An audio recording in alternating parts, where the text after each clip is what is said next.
साक्षी और प्रियांशु, तुम दोनों को पता है ना, अगले हफ्ते तुम्हारी दादी माँ का श्राद्ध है। तुम्हें समय पर वापस आना है। सुबह सुबह पंडित जी हवन के लिए आ जाएंगे। ठीक है मम्मी, हम नानी के घर से जल्दी लौट आएंगे। आप तो जानती ही हो, दादी माँ के जाने के बाद अब नानी माँ ही हैं जो हमें प्यार करती हैं। वैसे भी अब मेरा कॉलेज पूरा हो गया है। यहाँ पर मैं बहुत बोर हो गई हूँ। कुछ दिन नानी माँ के साथ रहूँगी तो उन्हें भी अच्छा लगेगा। हाँ मम्मी, मामा जी ने मुझे भी आने के लिए कहा है। वो बोल रहे थे कि विक्रम भैया कुछ दिनों के लिए शिमला घूमने गए हैं। मामा जी दुकान पर अकेले हैं तो मैं उनके साथ दुकान पर बैठ जाऊंगा। ठीक है, तो मैं तुम दोनों को स्टेशन पर छोड़ आता हूँ, लेकिन अगले सोमवार सुबह पूजा से पहले वापस आ जाना।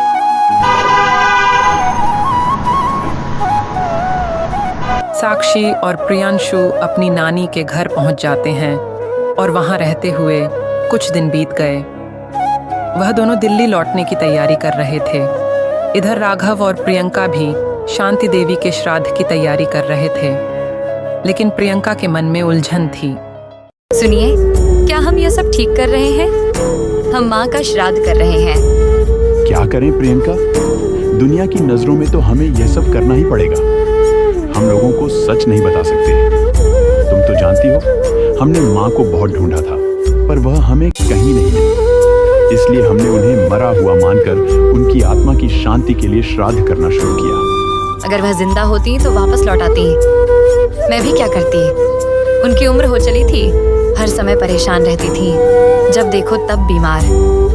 हम तो उन्हें वृद्धाश्रम छोड़ने के लिए घर से लेकर गए थे, पर ना जाने वह कार से निकलकर कहाँ गायब हो गईं।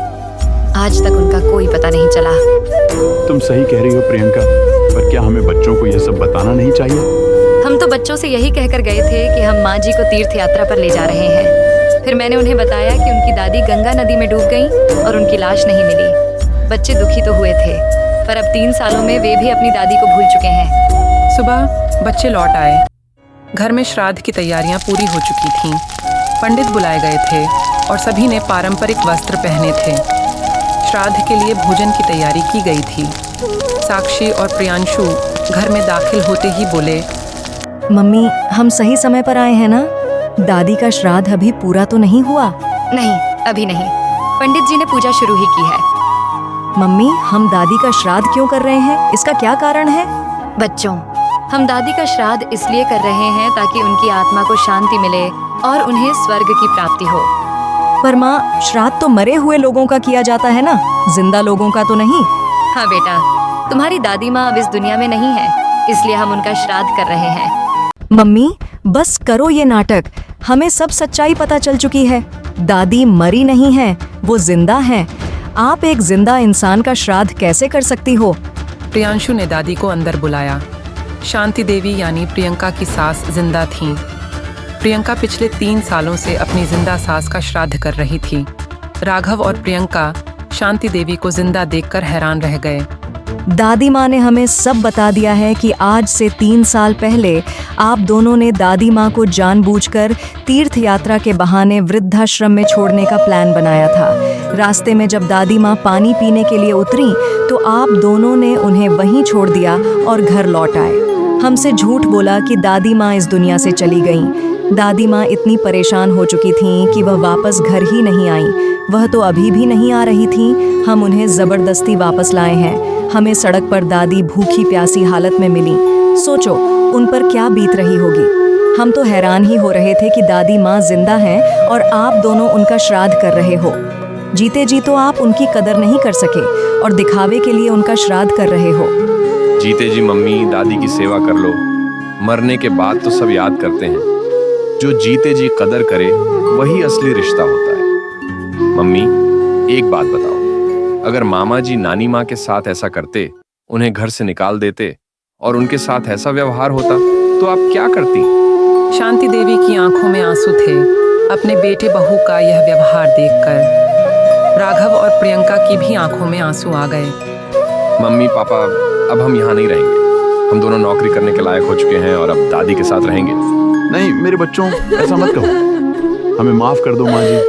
हमें समझ ही नहीं आया कि हमने क्या गलती की। माँ जी, माँ ना जाने हमारी मति फिर गई थी। हमने तुम्हें ढूंढने की भी कोशिश नहीं की। मैं तो पापी हूँ माँ। मैंने तुम्हें वृद्धाश्रम में छोड़ने का विचार किया ही था। पता नहीं कैसे मैं ऐसा सोच बैठा, जबकि मुझे पता है कि एक दिन मेरे भी बच्चे बड़े होंगे और हम भी बूढ़े होंगे। मुझे माफ कर दो माँ जी, मैं बहुत शर्मिंदा हूँ। पहले ही मैंने सीख लिया है कि हम जीते जी अपने बड़ों की जितनी सेवा कर सकते हैं उतनी करनी चाहिए। हमारे बड़े ही हमारे आदर्श होते हैं। हमें अपने बड़ों का सम्मान करना चाहिए और जीते जी उनकी सेवा करनी चाहिए। बच्चों ने आज हमें यह सिखा दिया है। रो मत मेरे बच्चों, कोई बात नहीं। वैसे भी मेरे जीवन के आखिरी दिन कट रहे हैं। अब मैं तुम लोगों के साथ, बच्चों के साथ रह लूंगी। तुम सबको देख लिया तो मुझे सुकून मिल गया। मेरे बच्चे मुझे मिल गए, मुझे और क्या चाहिए। नहीं माँ जी, ऐसा मत कहो। अभी मुझे आपकी बहुत सेवा करनी है।